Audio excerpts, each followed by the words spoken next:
السلام علیکم ورحمۃ اللہ وبرکاتہ۔ کیا حال ہے سب کا؟ الحمدللہ میں بھی اچھی ہوں الحمدللہ۔ یہ بتائیے کہ آپ نے سیرہ سے کیا سیکھا تھا؟ الحمدللہ ہم نے جو ہے وہ عمل کے لیے پوائنٹس نکالے، اس کے بعد حضور صلی اللہ علیہ وآلہ وسلم سے اپنی محبت کا لیول اور زیادہ بیٹر فیل کیا۔ الحمدللہ۔ اگر ہم کوئی دین کا کام کریں اور لوگ ہماری مخالفت کریں تو ہمیں اپنے مقصد پہ ڈٹے رہنا ہے۔ یعنی لوگ مخالفت کرتے ہیں تو کرتے رہیں، یعنی انہوں نے جو کرنا ہے وہ کرتے رہیں اور ہمیں جو کرنا ہے وہ ہم کرتے رہیں، ایسے ہی ہے نا؟ یا انہوں نے جو کرنا ہے وہ تو کرتے رہیں اور ہم نے جو کرنا ہے وہ چھوڑ بیٹھے؟ نہیں، عام طور پہ تو ہم ایسے ہی کرتے ہیں نا، یا نہیں؟ اچھا کرنے والے بہت جلد ہار مان جاتے ہیں اور برا کرنے والے ڈٹے رہتے ہیں۔ حالانکہ ہونا کیا چاہیے؟ اچھا کرنے والوں کو ڈٹا رہنا چاہیے۔ اگر اچھا کرنے والے ڈٹے رہتے تو اتنی خرابیاں پھیل سکتی تھی؟ یہ اتنی خرابیاں کیوں پھیلی ہیں؟ کیوں پھیلی اتنی خرابیاں؟ اچھا کرنے والے چھوٹی موٹی باتوں پہ بیٹھ گئے، اپنی ذات کا مسئلہ بنا لیا کہ ہمارے خلاف کسی نے کچھ کہہ دیا، حالانکہ وہ آپ کو نہیں کچھ کہہ رہے ہوتے۔ قرآن پاک میں آتا ہے نا فَإِنَّهُمْ لَا يُكَذِّبُونَكَ کہ اے پروفٹ یہ آپ کو نہیں جھٹلا رہے، یہ اللہ کی باتوں کو جھٹلا رہے ہیں۔ جی سے بہت کچھ سیکھنے کو ملا ہے کہ وہاں جا کے بھی صلی اللہ علیہ وسلم اپنے مقصد پہ فوکس رہے کہ وہ اللہ تعالیٰ سے ملاقات کے لیے اور ہمارے تحفہ لے کر آئے وہاں سے۔ شابش۔ واقع معراج سے بہت کچھ سیکھا کہ نبی صلی اللہ علیہ وسلم وہاں جا کر اپنے مقصد پر فوکسڈ رہے اور ہمارے لیے اتنی عمدہ عمدہ چیزیں واپس پر لے کر آئے۔ کیا کیا چیزیں تھیں؟ نماز اور حجامہ، کئی لوگ اس کو حجامت بھی کہتے ہیں، حجامہ۔ ایک ہوتا ہے بچنے لگانا، ایک ہوتا ہے سینگی لگوانا۔ سینگی کیا ہوتی ہے؟ ایک ہی چیز ہے یا دو چیزیں؟ جی، ایک تو جونک ہوتی ہے نا، تو جونک بلڈ کو سک کرتی، گندے خون کو پی جاتی، پتلی سی ہوتی، جب اس کو لگاتے ہیں تو وہ بھر جاتی ہے۔ اور ایک ہوتی ہے سینگی۔ سینگی کا لفظ ہے نا یہ سینگ سے، سینگ، گائے کا سینگ کبھی دیکھا؟ کون کی طرح ہوتا ہے نا، جیسے الٹی کون ہوتی۔ تو پہلے زمانے میں جب یہ کپنگ کرتے تھے تو اس طرح کے سوفسٹیکیٹڈ آلات نہیں ہوتے، تو اس پہ کٹ لگا کے تو اس سے وہ سک کرتے تھے، اس کے اندر تھوڑا سا دھواں ڈال کے تو اس کو اوپر رکھتے تھے تو وہ خون نکلنے لگتا تھا، پریشر سے وہ باہر آتا تھا۔ یعنی سینگی ایک طرح سے کپ ہی کی طرح ہو گئی نا چیز۔ تو آپ میں سے کس کس نے لگوا لی ہیں؟ بس اتنے لوگوں نے ابھی سنت پوری کی ہے، باقیوں کو ڈر لگتا ہے۔ میں نے ان گنت مرتبہ لگوائے اور ابھی بھی جمعے کو پھر مسنون دن ہے، یعنی جمعہ کا دن نہیں بلکہ کون کون سی تاریخ ہے؟ 19، 21 اور 23۔ مجھے آج لگوانے تھے لیکن بدھ کا دن زیادہ مناسب نہیں اس کے لیے۔ اور یہ سب چیزیں وہی سے ہمیں پتہ چلی ہیں، یہ تجربے کا علم نہیں ہے۔ جی، اور کیا سیکھا؟ اور کیا میسج تھا؟ انہوں نے کیا سکھایا؟ کیا پیغام بھیجا؟ حضرت ابراہیم علیہ السلام نے حضور صلی اللہ علیہ وسلم کی امت کے لیے وہاں بیٹھ کر بھی کیا پیغام بھیجا؟ جنت کا پانی میٹھا ہے اور اس کی زمین جو ہے نا چٹیل ہے، جہاں پہ سبحان اللہ، الحمدللہ، اللہ اکبر سے درخت لگائے جائے۔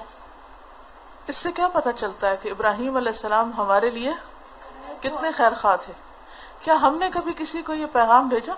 مثلاً کوئی ایک شہر سے دوسرے میں جا رہا ہو، یہاں جن لوگوں کے رشتہ دار مثلاً پنجاب میں رہتے ہیں یا سندھ میں رہتے ہیں، تو کبھی ایسا ہوا کہ کوئی جا رہا ہو تو وہ پوچھتے ہیں نا اچھا کوئی میسج، تو آپ کیا کہتے ہیں؟ ہمارا بس سلام دعا دے دینا، وہ بھی رسمی سی بات کرتے ہیں، حالانکہ اس طرح کا کوئی میسج بھیجنا چاہیے۔ اب تو خیر لوگ ٹیکسٹ میسج بھیجتے ہیں بہت، لیکن اس میں بھی زیادہ تر کیا بھیجتے ہیں؟ لطیفے، شعر، گانے، جھوٹی خبریں بعض اوقات۔ تو اگر وہاں سے یہ پیغام آیا تو ہمیں بھی ایک دوسرے کو کیسے پیغامات بھیجنے چاہیے؟ اس طرح کی یاد دہانی کے، اچھے کاموں کی یاد دہانی کے پیغامات بھیجنے چاہیے.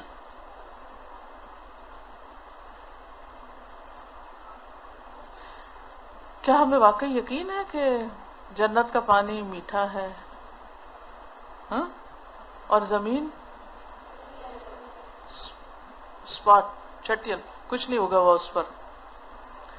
اچھی زمین ہے، اچھا پانی ہے، لیکن درخت آپ کو لگانے ہیں.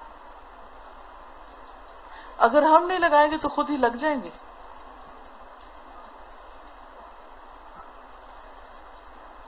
میں کبھی سوچتی ہوں نا کہ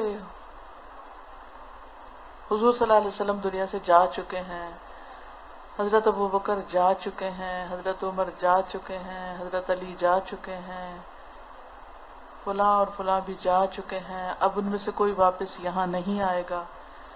پھر ہم بھی جائیں گے، ہم کو بھی جانا ہے، اور واپس نہیں آنا. تو اس وقت کی بہت قدر ہونے لگتی ہے جب میں اس طرح سوچتی ہوں نا کہ فلاں بھی چلا گیا، فلاں بھی چلا گیا، فلاں بھی چلا گیا، اور اب میں نے بھی جانا ہے. تو اس سے پھر وہ ایک پرسنل سی فیلنگ آتی ہے. اچھا، تو میں سوچتی ہوں کہ حضرت اوپر واپس آ سکتے ہیں؟ نہیں، وہ تو نہیں آ سکتے. کوئی بھی مر کے جانے والا واپس نہیں آتا. اپنے پیرنٹس کو دیکھ لیں، وہ جا چکے ہیں، ان کا وقت ختم ہو چکا ہے، ہمارا ہونے والا ہے. تو وہاں جا کے تھوڑے پودے لگائیں گے، ابھی سے لگانے چاہیے نا. تو ذکر کرتے رہنا چاہیے. کیا چیز روکتی ہے ذکر سے؟ فضول باتیں ادھر ادھر کی، بے وجہ کے تبصرے، اس کی بات، اس کی لوگوں کا دل بہلاتے رہتے ہیں اور اپنی آخرت گنواتے رہتے ہیں.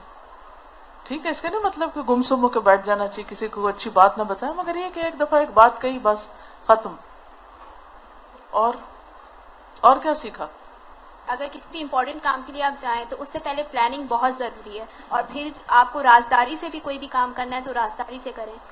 ہجرت کے سفر سے یہ سیکھا کہ اگر سفر اختیار کرنا ہے یا کہیں جانا ہے تو دو چیزوں کا خیال رکھیں. ایک تو پراپر پلان کر کے جائیں، اور دوسرے رازداری سے کام لیں، امانتیں لوٹا کے جائیں.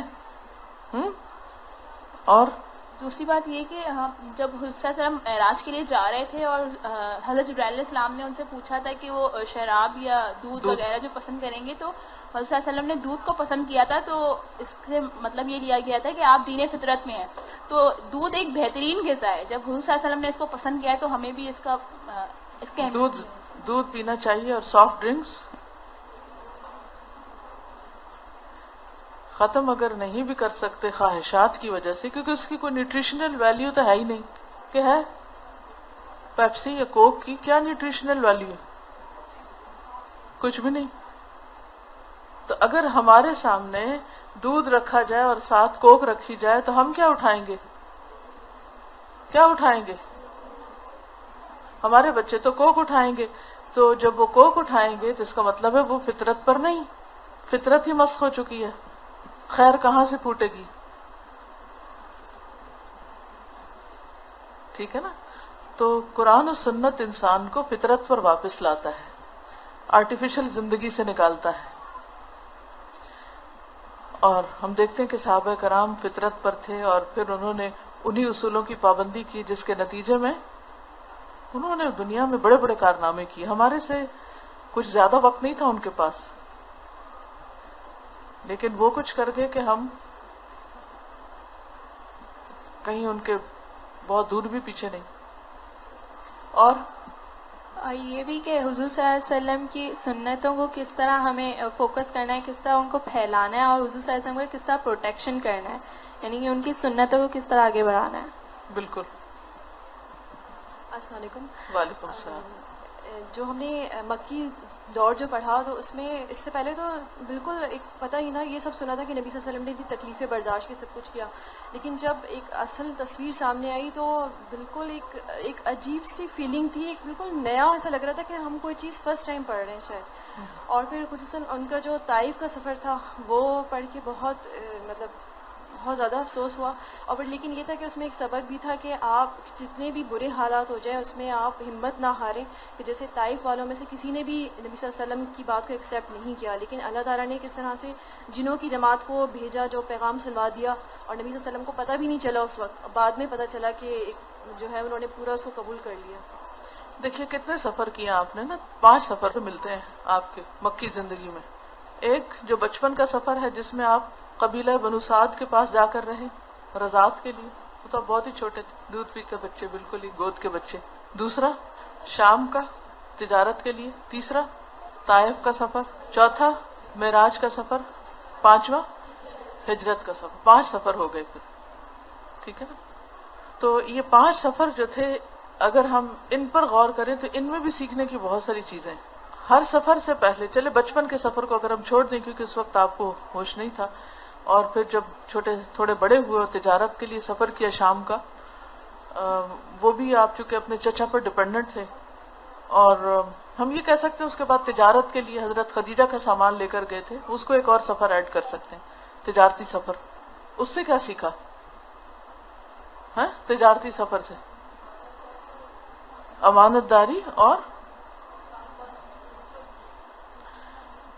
امانت داری سیکھی. تو اس سے کیا فائدہ ہوا آپ کو؟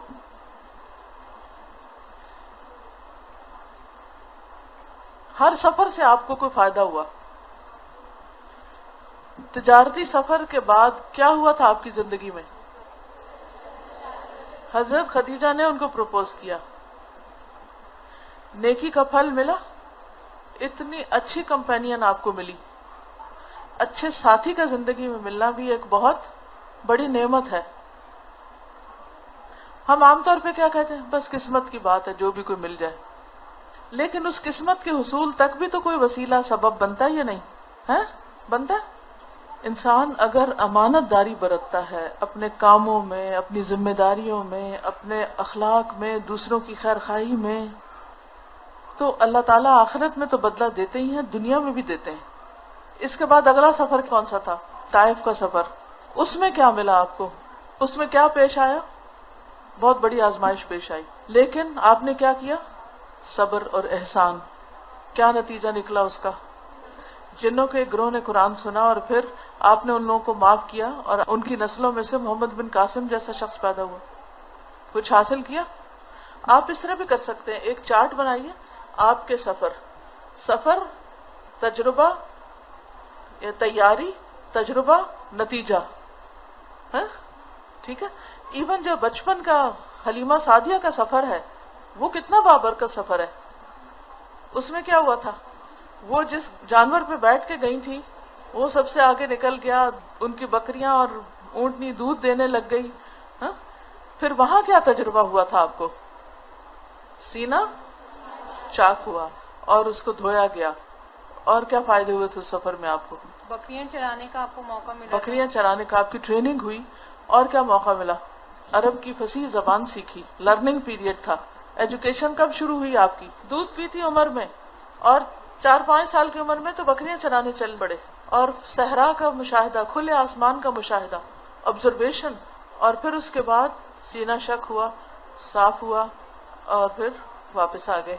دوسرے سفر میں بحیرہ راہب سے ملاقات ہوئی جو چچا کے ساتھ سفر کیا. تیسرے سفر میں تجارت میں زبردست نفع ہوا. واپسی پر نتیجہ کیا نکلا؟ حضرت خدیجہ سے شادی ہو گئی. پھر اس کے بعد اگلا سفر طائف کا سفر، تکلیف دہ سفر، لیکن تجربہ کیا ہوا؟ فوری بینیفٹ یہ ہوا کہ جنہوں نے قرآن سنا. اور واپسی پہ کیا ہوا؟ معراج، ایک اور سفر. کمپنسیٹ کر دیا اللہ تعالیٰ نے. ایک طرف تکلیف ہوئی تو دوسری طرف آسمانوں پہ لے جائے گئے. اور اس سفر میں آپ نے کیا پایا؟ اللہ تعالیٰ سے ہم کلامی. وہاں تک پہنچے جہاں کوئی اور انسان نہیں پہنچتا. اور واپسی پر نماز لے کر آئے اور بہت ساری چیزیں لے کر آئے. پھر اس کے بعد اگلا سفر کون سا تھا؟ ہجرت کا سفر. اس کے لیے تیاری کی، پلاننگ کی نا. حضرت ابو بکر نے 3-4 مہینے اونٹنیوں کو تیار کیا. پھر اس کے بعد جب تک اللہ کا اذن نہیں آیا آپ نہیں نکلے. پھر نکلے تو مختلف راستے پر گئے. پھر غار میں 3 دن قیام کیا. راستے میں کوئی تجربات ہوئے آپ کو؟ کیا کیا تجربات ہوئے سفر میں؟ کس کس سے ملاقات ہوئی؟ ام معبد سے. اس کا کیا فائدہ ہوا؟ اس نے آپ کو وہ نقشہ کھینچا کہ جو کسی اور نے نہیں کھینچا. تاریخ ایسی نقشہ کشی کہیں ملتی ہی نہیں. اور کیا ہوا؟ سراقہ کے ساتھ جو معاملہ کیا اور اس کو جو پیشن گوئی کی. اور پھر اس کے بعد مدینہ میں تو خیر بہت سی خیر کے دروازے کھل گئے. چونکہ میں اسی پہ ختم کر کے آئی تھی، تو میں جب اب سوچتی ہوں نا واپس کہ میں اب دوبارہ اس کو پڑھاؤں، اور آپ کے بھی ذہنوں میں کوئی پکچر آتی ہوگی حضور صلی اللہ علیہ وسلم، آتی؟ کیا کرتے ہوئے نظر آتے ہیں؟ چلیے آپ شیئر کیجئے مجھ سے، آپ کو حضور صلی اللہ علیہ وسلم کیا کرتے ہوئے نظر آتے ہیں جب آپ ان کے بارے میں سوچتی ہیں؟ کچھ شیئر کریں. آنکھوں کے سامنے کیا آتا ہے؟ آپ کیا کر رہے ہیں؟ بیٹھے ہوئے ہیں اور کیا کر رہے ہیں؟ بیٹھے ہوئے اور پورے صحابہ آپ کے گرد بیٹھے ہوئے اور آپ صلی اللہ علیہ وسلم انہیں اللہ کا پیغام دے کوئی رہے ہیں. علمی مجلس نظر آتی ہے، اور کوئی اس سے مختلف چیز؟ مجھے ہمیشہ کوئی ایک شخص امیجن ہوتا ہے جو موٹیویٹڈ ہے مسلسل ایوری مومنٹ. ایک ایسا شخص آپ کے سامنے آتا ہے جو مسلسل موٹیویٹڈ ہے. موٹیویٹنگ ہے، اور ایک ایسا شخص نظر آتا ہے کہ جو ہمیشہ مسکراتا رہتا ہے. اور کیسے آپ امیجن کرتے ہیں حضور صلی اللہ علیہ وسلم ہر مرحلے سے خیر پہنچا رہے ہیں لوگوں کو، ہر تجربے سے، یعنی لوگوں کی بھلائی کے کاموں سے تھکتے نہیں. اور کیا آپ کے امیجنیشن میں آتا ہے؟ خانہ کعبہ میں طواف، آپ محبت والا چہرہ، خدمت خلق کرتے ہوئے. جی میرا سوال یہ تھا کہ کیا کرتے نظر آتے ہیں؟ شفیق اور مہربان ہیں، مسکرا رہے ہیں، محبت کر رہے ہیں، سب کرتے کیا نظر آ رہے ہیں؟ کام کرتے نظر آ رہے ہیں. مجھے جب سے میں نے سیرہ پڑھائی ہے، مجھے ہجرت کے سفر میں جب سراقہ پیچھے آ رہے ہیں تو آپ اپنے قرآن مجید پڑھنے میں اتنے مشغول ہیں کہ حضرت ابوبکر کبھی دائیں طرف سے آ رہے ہیں، کبھی پیچھے سے آ رہے ہیں، پریشان ہو رہے ہیں، کبھی پیچھے مڑ کے دیکھتے ہیں وہ دشمن قریب پہنچ چکا ہے، ایک نیزہ پھینکے گا، کیا بنے گا؟ اور آپ کیا کر رہے ہیں؟ قرآن پڑھ رہے ہیں، اور پوری توجہ سے پڑھ رہے ہیں، اور پڑھتے جا رہے ہیں اور چلتے جا رہے ہیں. مجھے یہ ہمیشہ نظر آتا ہے. اب پہلے ایک اور طرح کی امیجنیشن تھی، لیکن اب مجھے ایسا لگتا ہے کہ جیسے ایک شخص اپنے راستوں پہ جا رہا ہے، اس کو کسی بات کی پرواہ نہیں کہ کون مجھے تیر مار رہا ہے، کون میرے پیچھے آ رہا ہے، اسے کسی کا خوف نہیں، وہ اپنے رب کے ساتھ ہم کلام ہے. اچھا، ہم جب کوئی سفر کر رہے ہوتے ہیں، کسی رستے پہ جا رہے ہوتے ہیں، تو ہم کیا کرتے ہیں؟ ہمارا سفر کیسے ہوتا ہے؟ آپ روز آتے ہیں یہاں سے جاتے ہیں. میں اس وقت پیورلی سفر کی بات کر رہی ہوں، کیونکہ ہم ہر روز سفر کرتے ہیں، کچھ نہ کچھ. آپ سب گھر سے نکل رہے ہیں تبھی یہاں پہنچے ہیں نا، تو ہم سب اس سے کیا سیکھ سکتے ہیں؟ یعنی میں نے حضور صلی اللہ علیہ وسلم کے سارے اسفار پہ بات کی. اگر کوئی سفر رہ گیا تو مجھے بتا دیجیے. آپ کا ہر سفر بامقصد تھا، ہر سفر کا ایک نتیجہ نکلا، کبھی خوشگوار تھا اور کبھی تکلیف دہ تھا. جب تکلیف دہ نتیجہ بھی تھا تو بھی آپ کو پھر معراج پر لے جایا گیا، طائف کے بعد معراج کا سفر پیش آیا. اور سب سے اہم سفر جس نے آپ کی زندگی کا دھارا بدل دیا وہ ہجرت کا سفر. اور ہجرت کا سفر، اس میں اتنی ساری سیکھنے کی باتیں ہیں. مثلا غار کے اندر، غار ثور میں جو 3 دن آپ رہے ہیں، اس میں کتنا خوف ہے، کتنی چھوٹی سی جگہ ہے، تنگ سی جگہ ہے. اگر آپ غار ثور کی پکچرز دیکھیں تو دیکھ کے دل گھبراتا ہے کہ اچھا یہ، اور کافی اونچی جگہ ہے. میں اس پہاڑ کے قریب گئی تھی، کیونکہ چڑھی تو نہیں لیکن سنگلاخ سی پہاڑی ہے. اور وہاں حضرت ابوبکر کو بچھو بھی کاٹ گیا. اس سے کیا پتا چلتا ہے کہ سیف جگہ نہیں تھی. خوف بھی تھا، اندھیرا بھی تھا، اور ابھی سفر بہت باقی تھا. حضرت ابوبکر وہاں بھی کیا کر رہے ہیں؟ پریشان ہو رہے ہیں. کیا کہتے ہیں؟ یا رسول اللہ، یہ تو بس اپنے پاؤں کی طرف دیکھیں تو ہم ان کو نظر آ جائیں. تو بالکل قریب پہنچ گئے ہیں، اب کیا ہوگا؟ تو آپ کیا کہتے ہیں؟ لا تحزن ان اللہ معنا، غم نہیں کرو، اللہ ہمارے ساتھ ہے. یہ لیڈرشپ کی بہترین کوالٹی. اگر لیڈر ہی گھبرا کے بیٹھ جائے، وہی رونے لگ جائے، وہی خوف زدہ ہو جائے، تو باقی سب کا کیا حال ہوگا؟ جیسے گھر میں ایک ماں ہوتی ہے نا، کوئی حادثہ ہو جائے، کچھ ہو جائے، تو ماں کا رول کیا ہوتا ہے؟ کیا کرنا چاہیے اس کو؟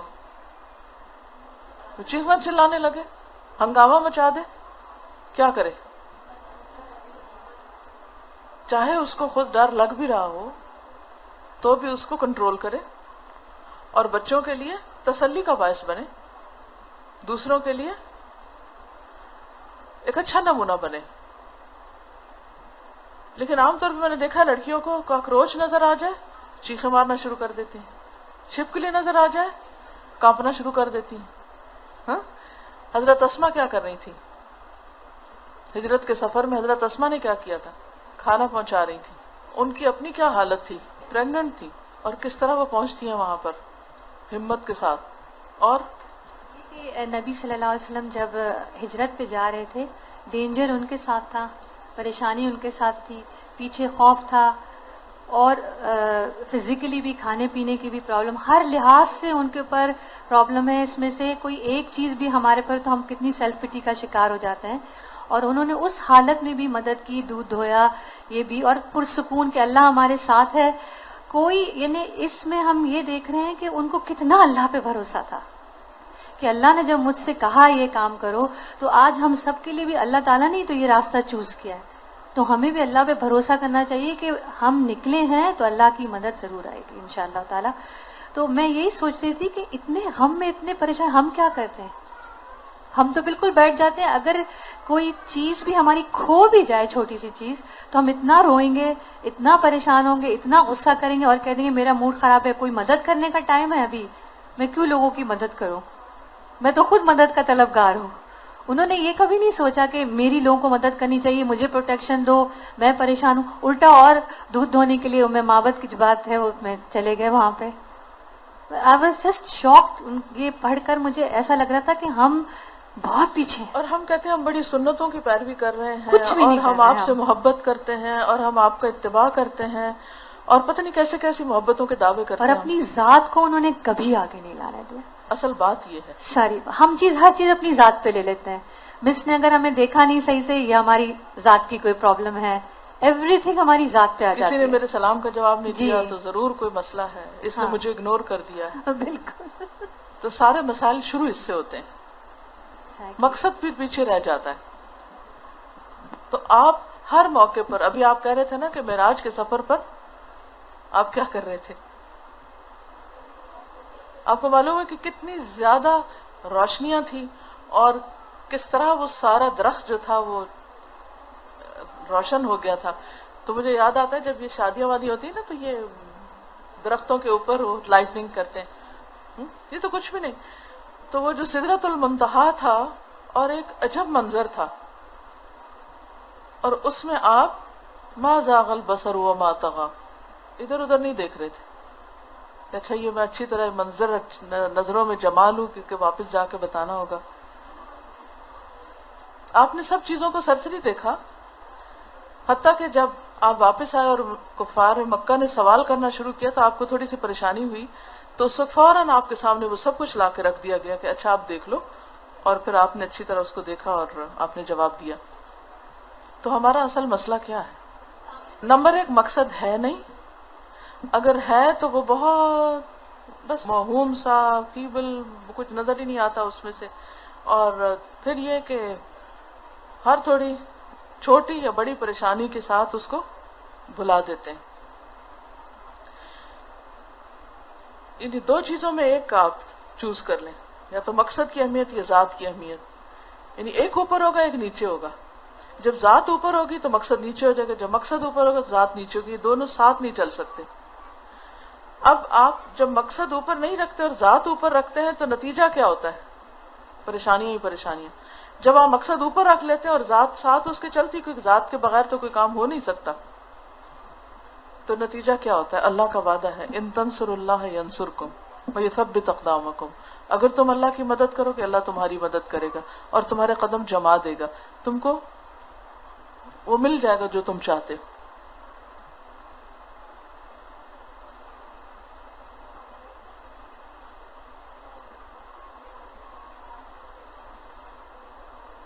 اور کوئی چیز جو آپ نے سیکھی ہو؟ آج کل ہم لوگ صحابہ کرام کے بارے میں پڑھ رہے ہیں کہ وہ مطلب کیسے تھے، تو مطلب یہ فیل ہوتا ہے کہ ان کے سامنے آپ صلی اللہ علیہ وآلہ وسلم مطلب ایک ان کا جو اخلاق تھا یعنی کہ ان سے ہی سیکھا نا ابو بکر صدیق رضی اللہ تعالیٰ عنہ اور عمر رضی اللہ تعالیٰ عنہ نے. تو ہم یہ مطلب ان کی تصویر کیسی تھی ان کے سامنے, مطلب جبکہ دیکھا جائے تو ابو بکر صدیق کے اندر بھی اتنی زبردست کوالٹیز تھیں, حضرت عمر رضی اللہ تعالیٰ عنہ میں بھی اتنی زبردست کوالٹیز تھیں. تو ان کے سامنے ایک بہت اچھی پکچر تھی مطلب جس کو فالو کر کے انہوں نے پھر اپنی آگے زندگی گزاری. جی بس کہتی ہیں کہ سنت کا جو آج تک کانسیپٹ تھا وہ صرف یہی تھا کہ چند ایک مخصوص قسم کے کام جیسے مسواک کر لو یا کوئی اور سنت نماز پڑھ لو یا چند اور سنتیں, لیکن آپ کا جو آپ کی مقصد میں سچائی اور آپ کا فوکسڈ ہونا اور لوگوں کا خیر خواہ ہونا, اپنی ذات سے زیادہ دوسروں کو خود پہ ترجیح دینا, ان سنتوں پہ کبھی توجہ نہیں دی تھی. تو آپ کی ساری زندگی ہی سنت ہے, اسوہ حسنہ ہے. چلیے ٹھیک ہے, تھوڑا سا ہم اس کتاب میں سے پڑھ لیتے ہیں. یہ ہے راستہ تنگ نہیں, 231 صفحہ ہے اسلام ایک تعارف کا.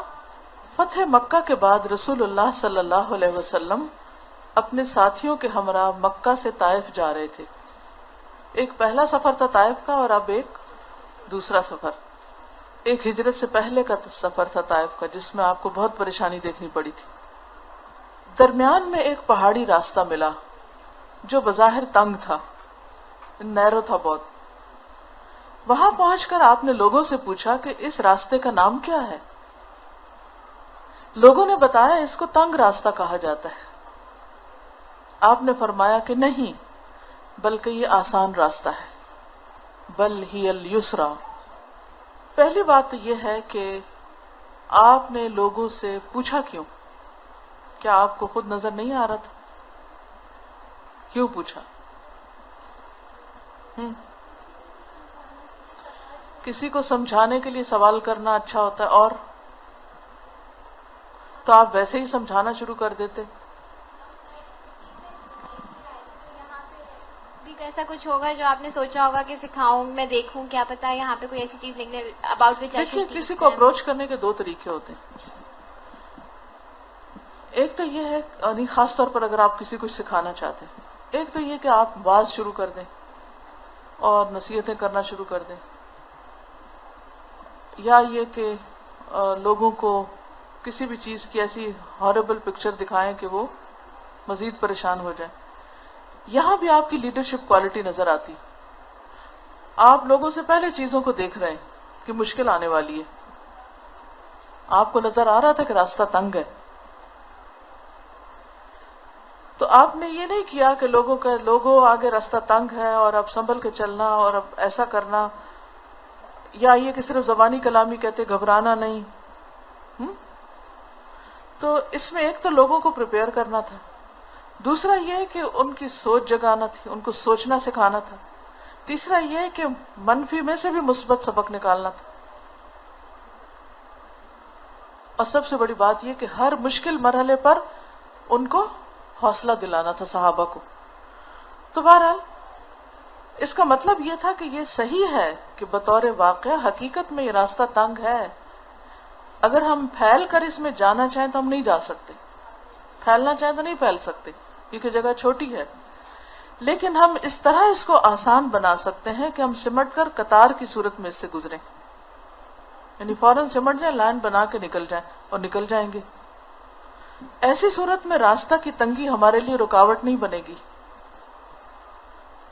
اس سے معلوم ہوا کہ پیغمبرانہ نگاہ یہ ہے کہ تنگی کو بھی کشادگی کے روپ میں دیکھا جائے.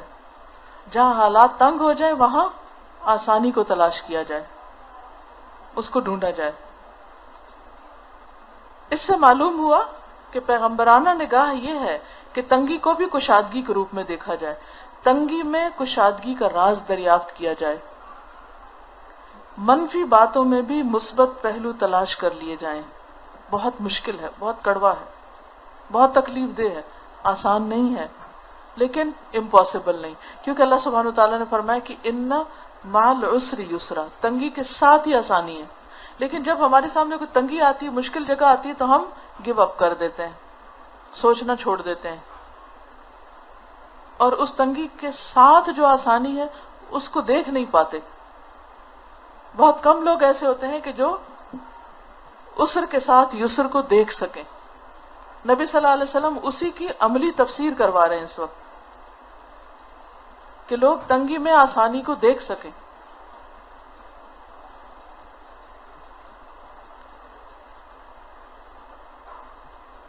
تنگی بذات خود تنگی ہے. راستے کی چٹان ہر حال میں چٹان ہی رہتی ہے، رکاوٹیں ہوتی ہیں. جو فرق ہے وہ خود تنگی یا چٹان میں نہیں ہے، بلکہ اس میں ہے کہ جب کوئی راستہ تنگ آ جائے، جب کوئی تنگ راستہ سامنے آ جائے یا چٹان حائل ہو تو اس وقت طریق عمل کیا اختیار کرنا چاہیے، اس وقت کرنا کیا چاہیے. یعنی چٹان وہاں ہوگی، راستہ کھلا نہیں ہوگا، تو پھر ضرورت کس چیز کی پیش آ جاتی ہے کہ ہمیں کیا دیکھنا ہے؟ حل دیکھنا ہے کہ اب اس سے نبٹنا کیسے ہے، یہاں سے راستہ کیسے بنانا ہے، یہاں سے کیسے گزریں گے. ایک طریقہ براہ راست مقابلہ کا ہے اور دوسرا اعراض کا، اگنور کرنے کا. براہ راست مقابلے میں تنگی اور چٹان بدستور تنگی اور چٹان بنے رہتے ہیں، ادھر ہی رہتے ہیں. مگر اعراض کا طریقہ کہ اس کو وہیں چھوڑ کے کہ ٹھیک ہے تم ادھر ہی رہو، ہم اپنے اندر تبدیلی لے آتے ہیں. مگر اعراض کا طریقہ یہ ہے کہ ان کے وجود کو عملی طور پر غیر مؤثر بنا دیا جائے. جب بھی ایسا ہو کہ آپ کے سفر میں کوئی رکاوٹ پیش آئے، جیسے زندگی کا سفر ہی ہے، تو اس سے ٹکرانے پر اپنا ذہن نہ لگائیں کہ میں اس کو کیسے مزہ چکھاؤں، بلکہ یہ سوچئے کہ رکاوٹ کو نظر انداز کر کے، اس کو چھوڑ کر آپ کون سا ایسا حل پا سکتے ہیں جس کے بعد رکاوٹ اپنی جگہ باقی رہتے ہوئے بھی آپ کے لیے ایک غیر موجود چیز بن جائے. ابھی ہم آ رہے تھے نا، تو جب تھوڑا اسٹریٹ میں تھوڑا سا پیچھے ہی تھے تو ڈرائیور نے کہا گاڑی نہیں جا سکتی یہاں سے، اور وہ کوئی اور راستہ لینے لگا. تو میں نے سوچا کہ یہ تو بہت ٹائم ضائع ہو جائے گا، ہم ٹائم پہ پہنچ ہی نہیں سکتے. تو میں نے فوراً کہا کہ اتر جاتے ہیں، چند قدم پیدل چل لیتے ہیں. ہم اترے، تھوڑا سا پیدل چلے اور اندر آ گئے. دوسرا کیا ہو سکتا تھا کہ ہم زبردستی اس سے گاڑی ٹکرا کے گزارتے. تیسرا کیا ہو سکتا تھا کہ ایک لمبا راستہ اختیار کرتے. اب گاڑی میں بیٹھ کر آنے کا جو مزہ ہے وہ پیدل چلنے میں نہیں، لیکن یہ یاد رکھیے کہ پیدل چلنے کا اپنا بھی ایک مزہ ہے یا نہیں. تو ڈیپینڈ کرتا ہے کہ آپ اس سچویشن کو انجوائے کس طرح کرتے ہیں، اپنا ٹیمپریچر کس طرح کنٹرول کرتے ہیں. بالکل ایسے ہی جیسے آپ کی گاڑی میں اے سی بھی ہوتا ہے اور ہیٹر بھی ہوتا ہے، اسی سے چلتا ہے نا دونوں، کہ نہیں؟ جب سردی ہونے لگتی ہے تو آپ کیا کرتے ہیں؟ اس کے بٹن کو ہیٹ کی طرف لے جاتے ہیں، اور جب گرمی ہونے لگتی ہے دوسری طرف لے جاتے ہیں یا نہیں؟ چینج کرنا پڑتا ہے نا. تو فطرت کا قانون ہے، وہ تو نہیں بدلے گا. موسم بدلنے سے نہیں رہیں گے، موسموں کو بدلنا ہی بدلنا ہے، لیکن اس کے ساتھ پھر کس کو بدلنا ہے؟ آپ کو بدلنا ہے. کہ جب سردی ہو تو آپ ایڈجسٹمنٹ کر لیجئے، گاڑی کو گرم کر لیجئے، اور اگر گرمی ہو تو ایڈجسٹمنٹ کر لیجئے، گاڑی ٹھنڈی کر لیجئے. کنٹرول آپ کے ہاتھ میں نا، یا نہیں ہے؟ شروع میں تھوڑی مشکل ہوگی، پھر ٹھیک ہو جائے گا. تو رکاوٹیں تو ہوں گی زندگی میں، ان کو کیا کریں؟ اگنور کر کے مقصد پہ نظر رکھیں، سائڈ سے ہو کے گزرے. ہو سکتا ہے راستہ تھوڑا لمبا ہو جائے، ہو سکتا ہے کہ آپ کو اپنی حیثیت سے نیچے آنا پڑے، گاڑی سے اتر کر پاؤں پہ چلنا پڑے، گاڑی میں جو اے سی تھا وہ نہ ملے، اور سڑک کی دھوپ تھوڑی سی کھانی پڑے، لیکن منزل تو پہنچ جائیں گے، منزل تک تو پہنچ جائیں گے نا، کیونکہ آپ کو منزل تک پہنچنا ہے. تو جو شخص منزل کو پانا چاہتا ہے اس کے لیے ضروری ہے کہ رکاوٹ کے وقت راستہ بدل کر منزل تک پہنچ جائے، چھوڑے نہیں اس کو. ٹھیک ہے؟ حقیقت یہ ہے کہ ہر راستہ ہی تنگ ہوتا ہے. تنگی اور کشادگی دونوں اضافی چیزیں ہیں، ریلیٹو. حقیقی چیز صرف ایک ہے اور وہ تدبیر ہے. تدبیر. اور تدبیر مکمل طور پر اور ہمیشہ مسافر کے بس میں ہوتی کہ آپ کون سی تدبیر کرتے ہیں, اب کیا تدبیر کرتے ہیں اور اب کیا کرتے ہیں. ایک نے کام نہیں کیا تو دوسری نے کام نہیں کیا تو تیسری. ٹھیک ہے, کیا سمجھ آیا؟ اب کوئی بات کرنا چاہیں تو کر لیں. آپ کچھ کہنا چاہیں؟ ہم نے اپنی جو ہے نا کمپلیننگ اور بلیمنگ ایٹیٹیوڈ کو جو ہے نا چھوڑنا ہے, کمپلیننگ اینڈ بلیمنگ تبھی ہم ایٹیٹیوڈ کو اپنے چھوڑنا. مقصد کو جو ہے نا پا سکتے ہیں. جو شخص منزل پانا چاہتا ہے مندر اس کے اندر لگن ہوتی ہے تو وہ کیا ہے کہ اس پر فوکس رہتا ہے, تو دیٹس ٹائم وہ جو ہے وہ منزل کو پا لیتا ہے. بالکل اس کے لیے کوئی جو مشکل ہوتی ہے, کوئی رکاوٹ, کوئی بیریئر, وہ اس کے لیے بالکل. بیریئر آپ نہیں دیکھیں رہتا. کہ غار ثور ایسی نہیں تھی کہ جس میں اسٹریٹ کھڑے بھی ہو سکتے ہیں نا. اس کا کیا مطلب تھا کہ آپ کو نیچے ہونا پڑ رہا ہے, بیٹھنا پڑ رہا ہے. کبھی ایسا ہوتا ہے نا کہ آپ کو بالکل بیٹھ کے کسی چیز کے اندر سے گزرنا پڑتا ہے. کل میں نے کچھ کیمرہ مین کو کام کرتے ہوئے دیکھا تو اس وقت مجھے سمجھ آئی کہ لوگ کیسی کیسی محنت کرتے ہیں. انہوں نے کوئی شاٹ لینا تھا اور اس کے لیے وہ زمین پر اس طرح جیسے بلی بیٹھتی ہے نا, اس طرح بیٹھ کے تقریباً 15 منٹ یوں کر کے کیمرہ تو اس پوزیشن میں رہے. ہم 15 منٹ سجدہ کر سکتے ہیں؟ کبھی کیا 15 منٹ کا سجدہ؟ سجدے میں تو پھر آرام ہوتا ہے, سر نیچے ہوتا ہے آرام سے, گردن اکڑی ہوئی تھوڑی ہوتی ہے. اور کہاں یہ کہ آپ یوں کر کے بیٹھے رہے کہ آپ کو صحیح وہ چیز جو مقصود ہے وہ ملے گی تو آپ ہلیں گے. کیسی کیسی محنت کرتے ہیں لوگ, کس لیے؟ ہاں, اپنا مقصد حاصل کرنے کے لیے. تو کبھی آپ کھڑے ہو کے کام کر رہے ہیں, کبھی آپ بیٹھ کے کر رہے ہیں, کبھی آپ اینگل پہ کر رہے ہیں, اور کبھی آپ بلی بن کے کر رہے ہیں, نیچے ہو کے, بالکل نیچے ہو کے, کہ آپ کو کوئی اپنا وجود نہیں ہے اس وقت. تو کبھی جھکنا پڑتا ہے اور کبھی تھکنا پڑتا ہے. اجر ہمارے سامنے ہو تو جیسے نبی صلی اللہ علیہ وسلم جب غزوات پہ تھے اور وہ کیا کہتے تھے کہ مجھے قصرہ کے محل نظر آ رہے ہیں, اب مجھے یہ نظر آ رہا ہے, اب مجھے یہ, اگر ہم بھی اس پہ فوکس رہیں کہ یہ جو ہم اس دور سے گزر رہے ہیں اس کا بہترین اجر ہے, ہمیشہ رہنے والا اجر ہے, دنیا کا اجر تو تھوڑی دیر کا ہے, تو یقیناً ہمیں آسانی نظر آئے گی. بالکل ہم شارٹ سائٹڈ ہیں نا. ہجرت کے سفر میں بھی آپ سراقہ کو کیا خبر دے رہے ہیں؟ تمہارے ہاتھوں میں کسرا کے کنگن ہوں گے. کنگن ہوں گے جی. کیا آپ خود اس وقت کس حال میں ہیں اور مجھے کیا خوشخبری دے رہے ہیں؟ یعنی انتہائی پریشان کن حالات میں بھی آپ نہ خود پریشان ہوتے ہیں اور نہ کسی آس پاس والے کو ہونے دیتے ہیں. ہم کو یہ ایٹیٹیوڈ بدلنا ہوگا. ہم ہوتے کیوں ہیں پریشان؟ چھوٹی چھوٹی باتوں پہ, چھوٹی چھوٹی ناگواریوں پہ. کیوں گیو اپ کرتے, کیوں ہمت ہار دیتے ہیں؟ یہ تو بہت بڑی بات ہے, اللہ پہ توکل نہیں تھی, لیکن اس کا پریکٹیکل ریزن بتائیے. عملی زندگی میں ہم کیا کرتے ہیں کہ ہم جلدی فیڈ اپ ہوتے ہیں اور انا آگے ہوتی ہے. کسی بھی چیز کا تاریخ پہلو ہوتا ہے نا, وہ جو اندھیرے میں ستارے بھی چمک رہے ہوتے ہیں نا, وہ نہیں دیکھ پاتے کیونکہ نظر اونچی نہیں کرتے, ہم شارٹ سائٹڈ ہوتے ہیں. محنت نہیں کرنا چاہتے, تکلیف اٹھانا نہیں چاہتے, پین لینا نہیں چاہتے, تو نو پین نو گین. اب دیکھیں اللہ تعالیٰ نے ہمارے جسم کے اندر کیسے کیسے سسٹم رکھے نا. جب سخت گرمی ہوتی ہے تو ہمارا ایئر کنڈیشنر آن ہو جاتا ہے, جسم اپنے اندر سے پانی نکالنے لگتا ہے, پسینہ آنے لگتا ہے, اس سے کیا ہو جاتی؟ ٹھنڈک ہوتی. اپنی پھونک مارتے ہیں اور اپنا جسم آپ کا اس سے زیادہ ٹھنڈا ہو چکا ہوتا ہے جتنا کوئی باہر کی ہوا آپ کو ٹھنڈا کرے. آپ کو کہیں کٹ لگتا ہے, خون نکلنے لگتا ہے, پھر کیا ہوتا ہے؟ کون سا سسٹم کام کرنے لگتا ہے؟ ہاں, امیون سسٹم. تو یہ کس نے بنایا؟ اللہ نے بنایا نا. تو دفاعی نظام ہر جگہ موجود ہے, لیکن ہم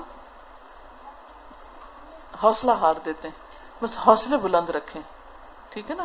اور آپ نے آپ کو کہا کریں میں یہ چھوڑنے کی نہیں, میں نے یہ راستہ نہیں چھوڑنا, تم سب ہٹ جاؤ, میں نے نہیں چھوڑنا. پچھلے دنوں کسی نے مجھے کہا کہ ان کے گھر میں شاید جن ہے یا کون ہے تو ان کو بہت تنگ کرتے ہیں. ہاں, مجھے فون کیا کسی, کہا کل انہوں نے کہا کہ میں اپنے ہسبینڈ سے طلاق لینے لگی ہوں. میں نے کہا وہ کیوں؟ بس میں فیڈ اپ ہوں. تو میں نے کہا کہاں جانا ہے؟ وہ کہتی بعد میں دیکھیں گے. میں نے کہا نہیں, پہلے ہی دیکھ لیں کہ کہاں جانا کہاں ہے نا. تو کہتی اچھا پھر جو آپ کہیں گی میں وہ کر لوں گی. میں نے کہا نہیں, تم خود سوچو مسئلہ کیا ہے. تو خیر اس نے کہا میرا بس دل نہیں لگتا, مجھ سے یہ بےزتی نہیں برداشت ہوتی. جیسے ہم کرتے ہیں, چھوٹی چھوٹی باتوں کو بےزتی بنا لیتے ہیں نا. اگر ہم نے کوئی کام نہیں کیا اور کسی نے ہم سے پوچھ لے بھی کیوں نہیں کیا, تو ہم کہیں گے آپ نے میری بےزتی کر دی پوچھ کے. ہسبینڈ کو حق ہے پوچھے یہ کوئی بھی چیز. تو کہنے لگی کہ خیر کئی دفعہ ان کو فون پہلے بھی آیا تھا تو وہ اپنے چھوٹے موٹے مسائل بتاتی رہتے, بہت پرانی میری جاننے والی. تو کہتی ہیں کہ جنات کا کچھ ہے نا بتایا. میں نے کہا ایسا کریں گھر میں کھڑی ہو جائیں اور کہیں سب سن لو, سب چلے جاؤ یہاں سے, میں نے نہیں جانا تم نے جانا, نکل جاؤ یہاں سے, جو جن ون ہو سب باہر چلے جاؤ. میں نے کہا ایک دفعہ آپ اپنے اندر ایمان لا کے اور پوری قوت اور یقین کے ساتھ کہیں سب چلے جاؤ, پھر دیکھو جاتے ہیں کہ نہیں. کیونکہ ہم خود ہی ہار بیٹھتے ہیں, خود ہی گر پڑتے ہیں ان کے آگے, خود ہی ڈر بیٹھتے ہیں. تو کیوں نہ وہ ہمارے سر چڑھیں گے نا. جنات چڑھتے ہی ان کے سر ہیں جن کو وہ کمزور پاتے ہیں, بے وقوف لوگوں کے اوپر چڑھتے ہیں, کیونکہ وہ ان کو ترنے والا سمجھ لیتے ہیں کہ یہ مزے کی جگہ ہے, اس نے کچھ نہیں کہنا. تو آپ کے اپنے اندر ایک ریزسٹنس ہونی چاہیے, جاؤ یہاں سے, مت ستاؤ مجھے. کبھی ہوتا ہے نا شیطان وسوسے ڈالتا ہے, تم نہیں کر سکتی, تمہارے بڑا مشکل ہے, انف از انف, آپ سیدھے ہو کے بیٹھ جا کریں. شیطان سن لو, میں نے تو کر کے چھوڑنا, تو تم چلے جاؤ یہاں سے, چھوڑو میری جان, نکل جاؤ یہاں سے. اونچی آواز میں بولا کریں. اسلام آباد کا 3rd بیچ تھا, تو میں عمرے پہ گئی تھی, تو واپس آئی تو لڑکیاں ڈری سہمی, استاذہ یہاں تو جن ہیں اور اتنی لڑکیاں بے ہوش ہو رہی ہیں اور پتہ نہیں کیا سے کیا ہو رہا ہے. میں نے کہا سب آ جاؤ بیٹھو یہاں, میں کس کس کو پڑھے جن بتاؤ مجھے. تو ایک لڑکی اس طرح بیٹھی ہوئی, میں نے کہا کیا آپ کو, کدھر ہے جن, جاؤ یہاں سے. اور خبردار اس کے بعد کوئی بے ہوش ہوا یہاں, اور الحمدللہ اس کے بعد کوئی ایک نہیں بے ہوش ہوا. ایسے لگے کہ پتہ نہیں کہاں اڑ گئے. تو کہتے ہیں نا جو ہو ذوق یقین پیدا کٹ جاتی ہیں, ایسے اقبال نے کہہ دیا تھا, کوئی سوچ کے کہا ہوگا نا. اصل میں نا وہ ذوق یقین نہیں ہے کہ اللہ نے ہمیں کو پاور دی, ہمارے پاس ایمان کی قوت, اخلاص کی, تقوی ہے, احسان کرتے ہیں ہم, تو اللہ کی مدد کیوں نہیں آئے گی. اللہ کا تو وعدہ ہے. اپنے پر ڈر ہے نا, اپنے اندر کے چور ہیں, اس چور کو باہر نکالے. جہاں دیکھیں غلط کر رہے ہیں اس کو چھوڑ دیں. اللہ تعالیٰ کہتا ہے نا ایسا بندہ کہ اگر وہ اللہ پہ قسم ڈال دے تو اللہ اس کی قسم پوری کر دے. کون ہوتا ہے وہ؟ جو بہت مالدار ہوتا ہے, یا بہت دنیاوی اعتبار سے بڑا طاقتور ہوتا ہے؟ نہیں, اس کا بھروسہ اللہ پہ ایسا ہوتا ہے, اس کا یقین اللہ پہ ایسا ہوتا ہے, توکل ایسا ہوتا ہے, کیونکہ وہ اللہ ہی کو سب کچھ سمجھتا ہے, دوسروں کو نہیں. کیونکہ اللہ کا وعدہ نا, 1 قدم آؤ گے میں 10 قدم آؤں گا. وعدہ ہے یا نہیں؟ تو پھر وہ نہیں کرے گا پورا اپنے وعدے کو, لیکن کب کرے گا؟ آپ پہلا قدم تو اٹھائیں. ہماری سستی نہیں ختم ہوتی, قدم ہم نہیں اٹھاتے تو پھر بننا کیا آگے. چلیں ہم قدم اٹھائیں اور گھر جائیں. السلام علیکم ورحمۃ اللہ وبرکاتہ.